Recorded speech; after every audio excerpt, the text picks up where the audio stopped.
Hey Peaches, what's up? So today we're going to do a Q&A.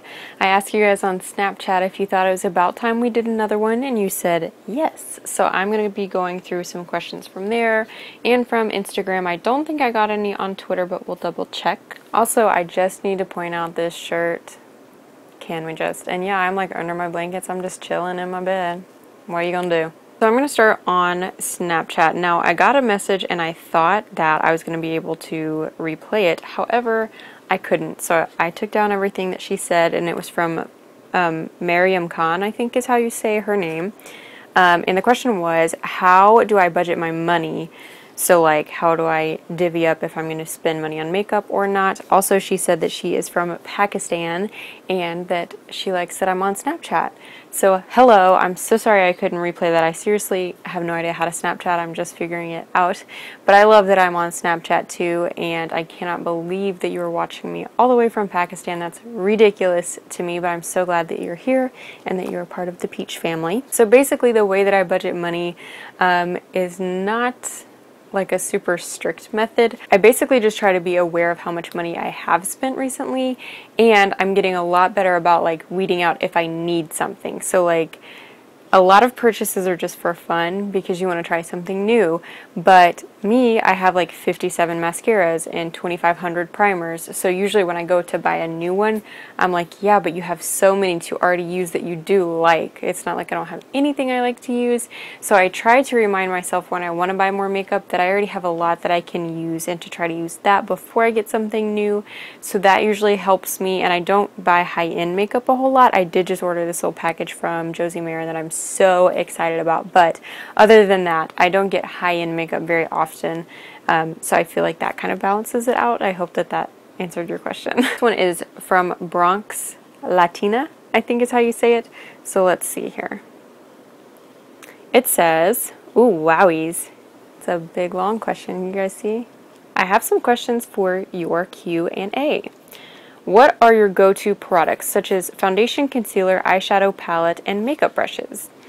Starting there, so foundation, I use the L'Oreal Infallible every single day. I told you guys a long time ago. Since I've started using that, I just cannot stop using it. Like, it's my favorite. It's so affordable, and it lasts a really long time. And my makeup right now, my face makeup, I use that in my hair in my mouth. Use that in my Coty Airspun powder this morning at 7. It is currently 6:18 and I still look super matte. So I think that it's definitely worth the few bucks that it is. Concealer, I'm having a hard time with right now. I'm not going to lie to you. I can't find anything that's covering my under eye circles right now, and that's because I'm not sleeping anymore. I don't know why, but I just cannot sleep anymore in my life. And I'm trying to like push my water and make sure that I try to sleep as much as I can, but I just don't rest throughout the night. That's why I need you guys to follow me on Snapchat so I have someone to talk to at like 4 in the morning. But I do like matte concealers. I think I'm going to try to buy a couple if I get some birthday money, and try out some of those, because the Studio Fix is what I have right now and I really like that one. And it does cover pretty well. I just still have a little bit that peeks through, and that's not exactly my right color for right now anyway. Eyeshadow palette. I love all of my Morphe palettes, to be honest with you. It's definitely a toss between those or Too Faced palettes, because I just feel like every Too Faced palette I have is such a staple in like everyday looks pretty much. The Morphe palettes are affordable. You get a ton of different eyeshadows with every single palette, and I just feel like it's really easy to create kind of any look that you want to with those, so I like those a lot. Makeup brushes, probably Morphe as well. The only one that I use pretty much daily that's not Morphe is actually, I have two I guess. One is from Sigma, and it is to blend out with. I forgot the number, but I'll put it down below. The other one is the Tarte foundation brush. It's huge and it takes like 4 seconds to do your foundation. You'll be like dot dot boom boom and then you're done. So I like those two, and then pretty much everything else I use is from Morphe. You guys ask me a lot too, like what set I got, and I got them all together, but I have no idea what it was like called, but I will try to find it and link it down below too. If you could get better at something when it comes to your makeup, what do you feel like you need more practice on? It depends on the day. I would like to be a little bit better at my eyeliner. I feel like I do alright, but the other day I kept thinking like something is off about my face, and it's because one of my wings was like this and the other one was like this, and I was like, why did I not notice that this morning? Other than that, I feel like I'm never 110% satisfied with my eyeshadow application or going back to concealer, the way that my under eye area looks. I like for it to be super bright, but then it gets really cakey through the day and I'm just trying to figure it out. What do you use for skincare? I'm thinking of doing another video. I feel like I do this all the time, but it's because I love skincare. Halloween. I love skincare things, so I'm always trying new things, and right now I have a pretty good little system going, but I will let you know that I don't use like a face wash targeted for acne or anything like that. One of the main things I do that makes such a big difference is making sure I get all of my makeup off. So I wash my face with the Cetaphil Daily Cleanser, and then I go back over with the Simple Skincare wipes, and that is the only one pretty much that I can use that does not kill my skin. It's not super harsh on it. And I did just get, I happen to have them on my bed for some reason, these from Yes2, and this is the Blueberries line, the Age Refresh Cleansing Facial Towelettes. So this one is not to get rid of makeup, I don't think. It's to cleanse and moisturize, it says. I love the way that this one smells, and I like to do this after a workout or that kind of a thing where I already don't have makeup on. So that's the new thing I've added. What do you consider the easiest makeup application? I think that means like what's the easiest part of my makeup to apply. And I would say probably eyeliner, even though I'm not always 110% pleased with it. It goes pretty quick and I don't ever super hate it. So if you could give one tip to a makeup lover that you wish someone would have given to you that would have helped you when you were first starting, what would it be? That's a great question. I would say that take a day to practice where you don't have to be anywhere. I cannot tell you how many times I've gotten so frustrated trying to do something because I was like getting ready to go to work or getting ready to go on a date or getting ready to whatever, and then I just feel like I messed my face up and then I'm like, I'm not going, it's fine. If you just take time to like try something and practice it and realize it takes practicing. So for some reason, I think a lot of people think that makeup is just something you pick up and do, and that's not how it actually is. Makeup is definitely something, depending on what you're trying to do, that takes practice and time because it's art. So I think that if someone would have just told me, like, don't be so hard on yourself the first time you try something, you have to practice it to be good at it, that would have helped me a lot. Okay, Olivia Conroy says, I have a question for your Q&A. Have you always wanted to be a cosmetologist I'm sorry, that doesn't say or were you thinking about different careers too? So I was someone who in high school I had no idea what I wanted to do with my life. Literally up until the moment I had to go to college, I was like, So my first couple years of college, I still did not know really what I wanted to do. So I took a lot of psychology and sociology and history classes, which I feel like if I could go back to school, that's what I would do. To get like a different degree and kind of be able to go that path a little bit, because I like history, I like knowing about people, I like knowing about like why people do the things that they do, that kind of a thing, and I really wish that I could have done a little bit more of that.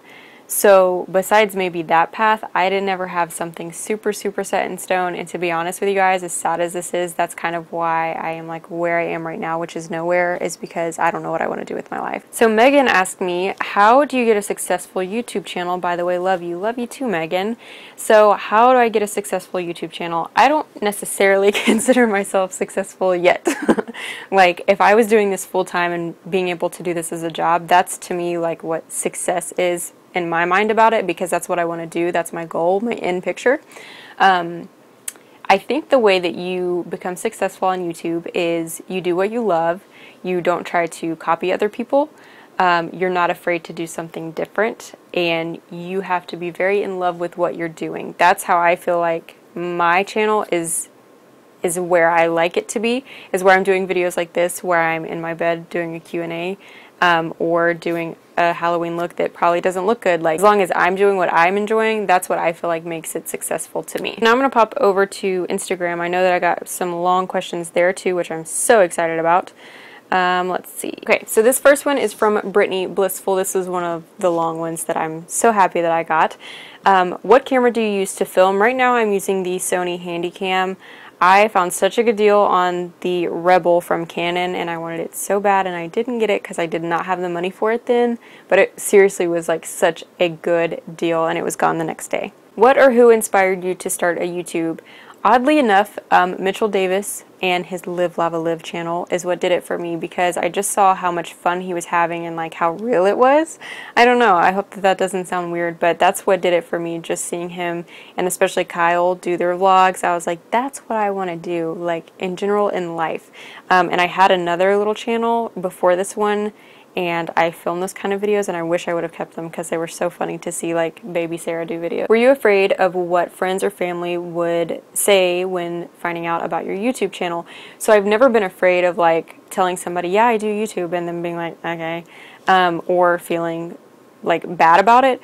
I will tell you that a couple of the people I work with found out I have a YouTube channel, and so now everyone I work with knows, and that's a little uncomfortable, but not as uncomfortable as when they tell their clients. So like the stylist will tell their client, and then the client says something to me about it, and I'm like, ah, very uncomfortable. So I think it's like when people recognize me as someone who does YouTube, not that they recognize me like off the street, because I'm not like that yet, but like when they come up to me and the stylist will like walk up with them and be like, oh, you know, Sarah has her own YouTube channel, and I'm like, oh, why did you do that? Okay, did you want to schedule your next appointment? It says, love you, Sarah. You inspire me to start a channel I've wanted to for a long time, but too scared of people I know judging me. So I love you too, Brittany, and I just have to say about that that if it's something you really, really want to do, just do it. There are times when I put a video up that I know pretty much like it's not going to be received well. Like in my head, I'm thinking it's something I would like, but probably nothing that anyone else would. And that's why it's your YouTube channel, like you're doing you. So if you have people you know in your life that would watch it and not like it, well, that's great, because it's, you know, not for them. I don't know. You just have to do what makes you happy when it comes to that. And if you think that you'd be good at it and it's something that you would enjoy and like and just have a lot of fun creating, I say go for it. I don't know how to pronounce this one, and I'm really sad about it because I comment her back all the time. Najua, I think is how you say it, and it's .bl. Did you finally get the Too Faced Peach palette? No! I want it so bad. I'm just like waiting for it to be in my mail for some reason though, honestly. Like I'm not even trying to buy it this time because I know I won't get it, but I'm just hoping Too Faced will say, oh, it's Sarah's birthday on the 30th of October. Let's go ahead and give her that. She also asked, what did you want to do as a job when you were younger? So when I was younger, I wanted to be a doctor. And then, if you guys don't know this about me already, I cannot really deal with a lot of things. Certain words about the body bother me. I think I've told you guys that before, like this bone, the actual name for it, I just gag at it. It makes me so sick. And things like, I want to say blood, but I don't know. Sometimes I'm okay with it. It depends on the circumstance. But like if someone got shot, I'd be like, I'm taking my lunch break. Bye. Then I thought I would be a vet, and then I realized I was going to have to deal with blood there too, and I was like, I'll just do makeup. She also asked me, do you watch any series? Because I do, even probably too much. I definitely watch too much too. Right now I'm watching back through Pretty Little Liars, which honestly I'm so over. To be completely honest with you guys, in every single one of my Snapchats, it's in the background, but I have it muted because I'm not even paying attention to it because I know it that well. So I need some recommendations. I heard that Stranger Things is really good. I haven't started that one, though I'm a little scared. Is it scary? I don't do scary very well either. She also asked me, what was the last movie you saw, the one that you want to see? The last one that I saw in theaters with Dustin was not all that long ago. What was it? I know that the one that I want to see is Me Before You, I think is what it's called. Oh my gosh, I'm dying. I want to see it so bad and just cry my little eyes out. I already know like the entire thing because one of the people that I work with went to see it, and I asked her like, was it good? And she told me basically the entire whole story, which I already could have guessed it, but I still want to see it. Dixie Darlin 45 asked me, what is your favorite memory from growing up? So I think my favorite memory probably is that when I grew up in the 90s, that was luckily still a time where we were like out and playing in the mud and like outside until the street light came on and that kind of a thing, which I feel like maybe still happens now, but not really. And I was on the tail beginning or end, however you want to look at it, of technology, I feel like. So all of my life, things have been changing and getting better, and, you know, touchscreen and smartphones, and you don't need landlines anymore, and computers and laptops and like all of this stuff. but where I started at in the 90s was enough for me to have several good years of none of that, which I really, really appreciate. So I think my favorite memory is just being outside and playing that way and using my imagination more than I sat inside when I was 4 years old on a tablet or something like that. Not that there's anything super wrong with it, but I still think that we should be outside more. Sarah baby asked me, I don't think my snap sent. I guess it didn't because I don't think I saw it. So I'm going to ask here, what traditions do you have for the upcoming holidays? So then she says, do you dress up for Halloween? I dress up for Halloween every single day of October pretty much. I love Halloween, but I don't do anything on it. I already said this earlier in this video, but my birthday is the day before Halloween, so I am definitely an October baby. I love it so much. And I don't really have holiday traditions for Halloween. For Thanksgiving, I don't either, and for Christmas, I don't. My family, unfortunately, is not one that puts a lot of emphasis on, like, being together and doing the same thing every year or anything like that, which I really wish that we would have done that a lot more growing up, because I would love that. What's your favorite Thanksgiving dish and dessert? I love stuffing, and it's very specific, the kind that I like, and I'm already like, cannot wait for it. I saw something about stuffing the other day, and I was like, why is that not here yet? For dessert around Thanksgiving, I don't know if I have a favorite dessert for Thanksgiving. And if you had to write a letter to Santa for Christmas, what would be on it? And then she says, you're welcome, Dustin, for the suggestions. I guess you could call me nosy. I love that. So for Christmas, right now, I had to spend like $200 on my car this month to get it all fixed up, which is so annoying, over $200. And I'm poor. So right now I'm just thinking, like, just give me money so I can buy myself something to eat and buy gas. But if I like had a dream wish or something, I would just say maybe a couple makeup products, but honestly, I'm so satisfied with my life that even for my birthday this month, which is in like 10 days, I can't think of a single thing that I want. Taylor Elizabeth Nixon said, what is something that's on your bucket list? So something that is on my bucket list is just to travel and see a lot of different people. I have a video coming up at some point when I get myself together about it enough.